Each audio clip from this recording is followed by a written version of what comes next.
Pernah gak sih kita ngerasa tinggal di negara yang biasa-biasa aja, tapi ternyata tanpa kita sadar, Indonesia tuh lagi duduk di atas kompor raksasa. Dan ini bukan kiasan, ini beneran literal. Bayangin 40% panas bumi dunia, yap 40%. Ternyata ada di negara kita. Dan anehnya kita malah cuma pakai sepersedikit dari itu.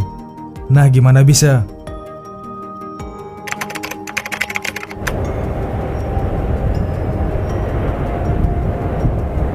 Wek mau mulai dengan satu fakta yang jujur aja. Waktu kita dengar pertama kali kita mikir, ah masa sih, ngarang kali. Tapi ternyata ini beneran. Indonesia itu punya 40% dari total potensi panas bumi dunia. 40% bro. Itu kayak kita lagi duduk di atas emas, tapi yang kita lakuin cuma selfie doang di atasnya.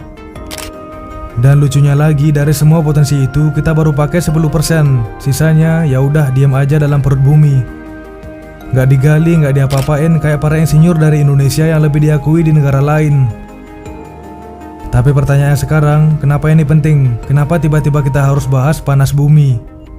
Dan yang lebih penting lagi, kenapa Indonesia bisa jadi negara yang paling berkuasa di sektor energi bersih dunia? Cuma dari ini doang. Oke, tarik napas dulu. Sekarang kita bahas dari awal. Panas bumi, atau dalam bahasa kerennya geothermal energy, adalah energi yang keluar dari dalam perut bumi. Ini energi bersih, bisa diandalkan 24 jam sehari, 7 hari seminggu. Gak kayak tenaga surya yang harus nunggu matahari, atau angin yang harus nunggu cuaca. Panas bumi ini kayak warung Madura, buka terus. Nah, menurut Direktur Keuangan PT Pertamina Geothermal Energy Yuriski Rio, Indonesia punya cadangan panas bumi sebesar 24 gigawatt, dan itu tuh 40% dari total dunia. Jadi sebenarnya kalau dunia ini ibarat tim bola, Indonesia tuh kayak pemain bintangnya, tapi kita malah duduk di bangku cadangan. Nah, Rio bilang keunggulan panas bumi itu ada di kestabilannya. Dia bisa menghasilkan listrik secara baseload, alias stabil sepanjang hari. Jadi pas dunia lagi gencar-gencarnya cari pengganti batu bara, panas bumi ini bisa jadi jawabannya. Dan kabar baiknya, sumbernya tersebar di Sumatera, Jawa, Bali, NTT, dan Sulawesi. Tempat-tempat yang juga jadi pusat permintaan listrik. Tapi ya itu tadi, dari 24 gigawatt yang kita punya, baru 2,4 gigawatt yang dimanfaatin, alias cuma 10%. Kayak kita punya sepeda motor 1000 cc tapi dipakai cuma buat belanja sayur ke pasar. Nah, Zulfi Hadi, Direktur Utama PGEO atau Ketua Umum Asosiasi Panas Bumi Indonesia, bilang kita udah 40 tahun main di sektor ini. Tapi selama 4 tahun terakhir, peningkatannya cuma 300 megawatt, pelan banget, kayak nonton video buffering pakai wifi tetangga. Tapi sekarang RI punya ambisi yang lumayan nekat, nyalip Amerika Serikat sebagai negara dengan kapasitas PLTP pembangkit listrik tenaga panas bumi terbesar dunia di tahun 2029. Amerika Serikat sekarang masih di puncak dengan 3,6 gigawatt, sementara Indonesia di posisi kedua dengan 2,68 gigawatt. Rencananya kita akan nambah 1,1 gigawatt sampai 2029, dan total tambahan sampai tahun 2034 sekitar 5,2 gigawatt. Nah, kalau Amerika nggak nambah lagi, kita bisa nyalip dan jadi the top of the world.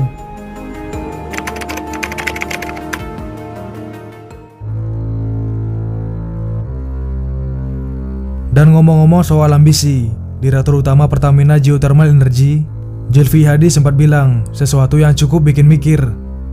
Menurut dia, proyek panas bumi di Indonesia tuh bisa jadi kayak Teslanya Amerika. Yap, Tesla mobil listrik mahal itu, yang semua orang pingin tapi baru bisa lihat doang di Instagram. Logikanya katanya gini, kalau Tesla bisa jadi lambang kebanggaan Amerika dalam energi terbarukan, kenapa panas bumi nggak bisa jadi kebanggaan Indonesia? Kita punya 24 gigawatt potensi panas bumi, dan ini bukan cuma angka di atas kertas. Lokasinya nyata, tersebar di berbagai daerah, dan sayangnya masih banyak yang tidur. Nah, Zulfi nyebut kalau didorong benar-benar, ini bisa jadi very attractive, big huge, non-stop project. Nah, bahkan udah ada target tambahan sampai 1630 megawatt buat pemanfaatan yang baru, dan kerjasama dengan berbagai perusahaan besar juga udah jalan. Bahkan nih, harapannya proyek ini bisa dibiayain sama Danantara, semacam badan pengelola investasi ala Indonesia. Harapannya sih Danantara bisa jadi semacam Elon Musk lokal yang berani dan punya visi jauh ke depan. Nah kalau mimpi ini kejadian, gak heran kalau anak-anak kita nanti bukan mimpi jadi YouTuber atau selebgram lagi, tapi pengusaha panas bumi. Gimana keren kan? Karena kenyataannya walau Indonesia ada di posisi kedua terbesar di dunia untuk kapasitas panas bumi setelah Amerika, kita masih baru pakai 2276 MW dari potensi 23.700 MW. Artinya masih ada selisih 21 GW lebih yang nganggur. Dan kalau kita serius mau ngejar target 7,2 GW di tahun 2025, kayak yang ditulis di Rencana Umum Energi Nasional, kita butuh investasi sekitar 15 miliar US dollar. Bukan cuma itu, kita juga butuh teknologi, sumber daya manusia yang siap, dan sistem produksi yang gak kalah sama negara-negara lain.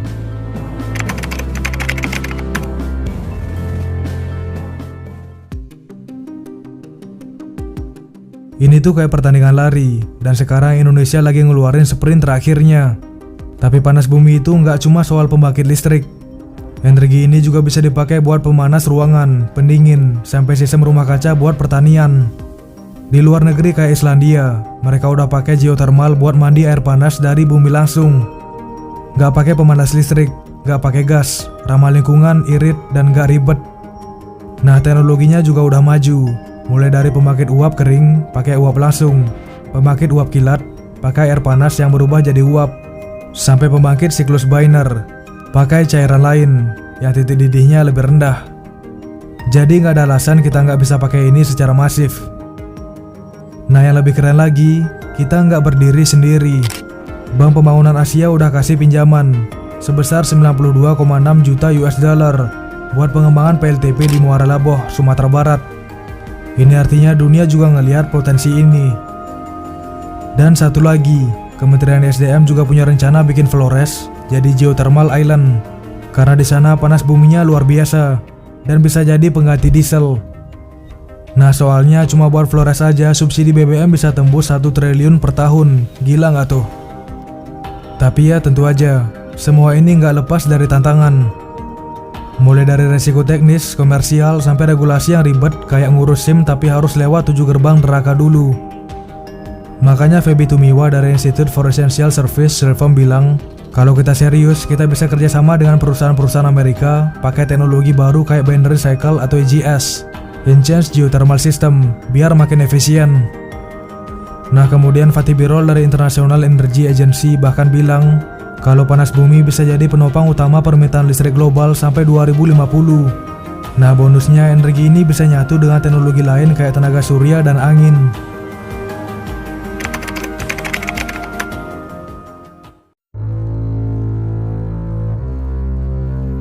Nah sekarang wek balik tanya ke teman-teman semua. Kalau kita punya cadangan energi bersih terbesar di dunia, kenapa kita masih ngandelin energi kotor? Kenapa masih banyak desa yang listriknya biar pet? Padahal panas bumi benar-benar ada di bawah tanah mereka. Coba bayangin, listrik murah, stabil, dan bersih, bukan buat gaya-gayaan, tapi buat anak-anak yang bisa belajar malam hari, buat nelayan bisa simpan ikan pakai freezer, buat ibu-ibu masak tanpa takut tagihan membengkak. Nah sekarang coba kita berhenti sejenak dan lihat ke belakang. Kita bukan cuma punya 40% panas bumi dunia. Kita bukan cuma punya potensi 24 GW yang bisa jadi tulang punggung energi nasional, tapi kita juga punya mimpi untuk mandiri, mimpi untuk jadi raja energi bersih dunia. Dan semua itu ada di bawah kaki kita sendiri. Ini bukan mimpi ketinggian, ini bukan ambisi kosong, ini tentang realita yang tinggal digali. Geothermal bukan cuma urusan teknis, ini soal masa depan anak-anak kita, ini soal negara yang punya harga diri. Ini soal aku, kamu, dan kita semua yang udah terlalu lama berharap dari luar, padahal jawabannya ada di dalam negeri. Kita udah punya data, kita udah punya teknologi, dunia udah buka dompet. Sekarang tinggal satu pertanyaan, berani nggak Indonesia ngegas sampai finish? Karena kalau kita jalan pelan-pelan, negara lain bakal nyalip.